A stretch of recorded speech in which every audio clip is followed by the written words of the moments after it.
Hey, how's it going, you guys? This is petplatypus here. It's time to review another episode of Yu Hakusho. Recording this one on the same night as the last. Probably could just make it a double review, but whatever. I already did an outro for the other one, so fuck it. Just upload them separately. But, yeah, Yu Hakusho. Episode, I guess, 34, yeah. This episode was, once again, solid. I guess, the story progression was okay. Animation was solid. So, yeah. That's to get the technicals out of the way. Pacing was fine.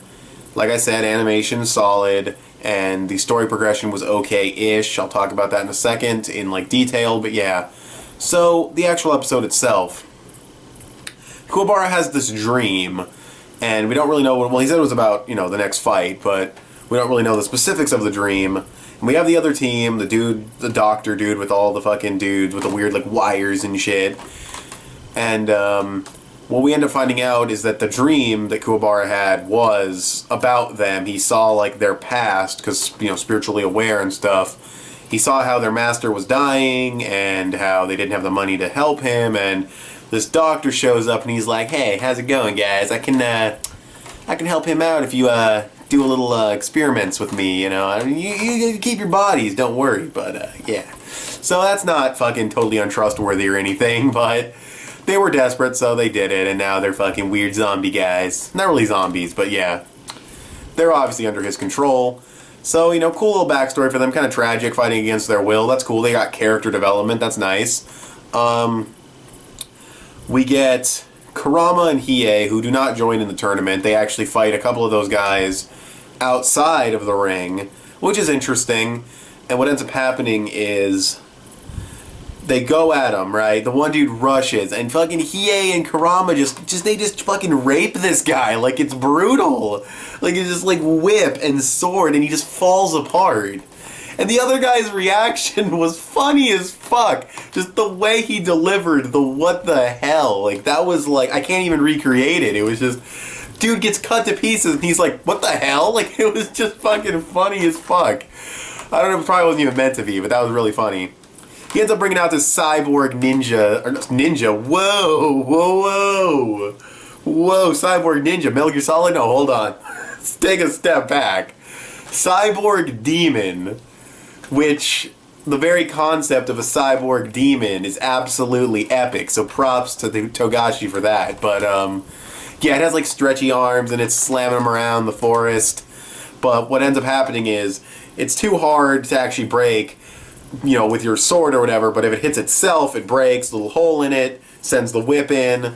Talks about how a very common thing in, like, fiction, especially in action series, is, you know, character not being able to feel pain is more of a handicap because, like, your arm just broke and you don't even realize it because you don't feel it. So they talk about how not being able to feel pain is actually a bad thing, and robot dead, and I think do they kill that guy? I'm forgetting if they, I'm trying to remember if they actually straight up kill the guy or not. I don't remember if it cut away too soon or not, but, yeah. Then we have the actual fight inside the ring with, Masked Fighter Genkai, Kuwabara, and Yusuke. And there's really not much to say. They're just getting bitched around. Like, the one dude does, like, this epic palm into the ground. The other dude, like, does, like, a mime attack and shit. The other guy throws, like, rings. Genkai's really fast, jumping around, saving them. Yusuke still can't use the spirit gun. Really not much to say, though. They're just kind of getting their asses kicked. They have, like, a 0.5% chance of winning or some crazy shit like that. So we'll just have to see what happens. But, it was a pretty good episode. Like I said, story progression is kind of okay-ish. I mean, we're in another fight, and it's progressing nicely, and we had a nice fight with Hiei and Kurama outside the ring, so that was cool.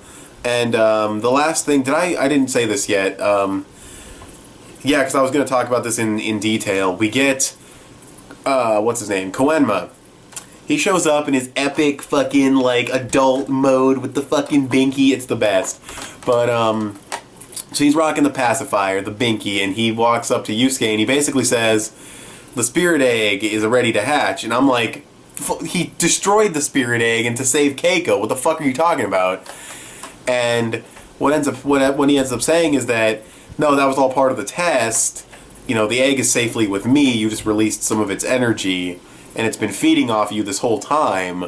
And I'm like, nice retcon. Whatever, it's not a big deal. It is a retcon, though. A couple of interesting things are said here. One is, he says that it's feeding off of his spirit energy. This could mean that when it's done feeding and actually hatches, Yusuke will have his full power. His power won't be being, you know, devoured by the beast. Or not the beast, but, you know, the egg, which will turn into a beast. But, yeah, he'll fucking have full abilities again, presumably, which will be pretty epic, because if he's handicapped right now, holy shit, he's going to be fucking devastating. And the other thing that's said is that Koenma says something about Yusuke fulfilling a purpose, and I don't think he was talking about Spirit Detective. It just didn't give that vibe, really. It felt kind of mysterious, so that's really interesting. We'll have to see where that goes, if it goes anywhere. But, yeah, that's pretty much the entire episode. I'm trying to think if there's anything else. No, not really. They just get bitched around in the arena. Hiei and Kurama were pretty badass, I guess. Hiei didn't really do much. He had landed on his hand at that one part. I was like, oh, fuck, I bet that hurt like fucking hell, dude. But, yeah. So, yeah, that's pretty much the entire episode. So, this one, I'll sit around a good also. It was another good episode. Decent amount of progression, you know, Kurama and Hiei getting a fight, you know, done, even if it wasn't part of the tournament. The fight in the ring is progressing nicely, even though they're just getting bitched around. Hopefully they don't get bitched around for like a whole another episode. That would be bad, but for now it's fine. And the stuff with the egg and everything, so very interesting here and there, and getting the backstory and development for those characters. So, yeah, it was definitely a good episode. 7.5 out of 10. Thanks for watching this video. Tell me what you guys thought of this episode of Yu Yu Hakusho in the comments below. Follow me on Instagram, and I'll talk to you guys later. Bye.